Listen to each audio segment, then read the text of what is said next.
c'est impossible de pas mettre Ronaldo. Ronaldo, il doit être titulaire. Moi, j'ai placé le Portugal parmi les favoris de la Coupe du Monde et ce sera avec Ronaldo. C'est même pas qu'il y a le choix ou pas. Pour moi, c'est Ronaldo titulaire. Ronaldo, c'est plus qu'un capitaine. C'est le leader charismatique. Sans lui, ils sont perdus. Donc, il faut qu'il soit là. Et encore une fois, je pense que le Portugal a des chances d'être champion du monde et que Ronaldo a des chances d'être couronné. Donc, Ronaldo du début à la fin.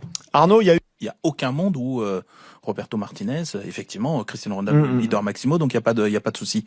Mais sur le fond, par contre, je le rejoins. Moi, je suis pas du tout d'accord avec vous. Moi, je pense que Cristiano Ronaldo aujourd'hui, c'est quelqu'un qui freine cette génération parce qu'ils sont obligés de jouer pour lui. Et évidemment, t'es obligé de faire ça à partir du moment où il est là. C'est moins le cas. De quoi? quand même. Quand tu vois les compositions d'équipe, c'est moins le cas. Mais j'observe que si tu veux en qualif, contre des adversaires qui sont ce qu'ils sont, dans des contextes qui sont ce qu'ils sont. Il peut exister, parce que ça reste Ronaldo. À 50 ans, dans un fauteuil roulant, il mettra des buts. Mais par contre, j'observe que ces deux dernières phases finales importantes, c'est-à-dire la Coupe du Monde au Qatar et l'Euro 2024, il a pas mis un but. C'était, vous savez, il m'a fait penser à Elvis sur le retour. C'est-à-dire moins gros quand même. Plus fit, quand même. Moins gros. Plus affûté. Moins de masse de gras. Voilà, exactement. C'est sévère, Dave, mais quand pour même. moi, c'est le même truc, c'est-à-dire une espèce de relique du joueur qu'il a été dans le passé.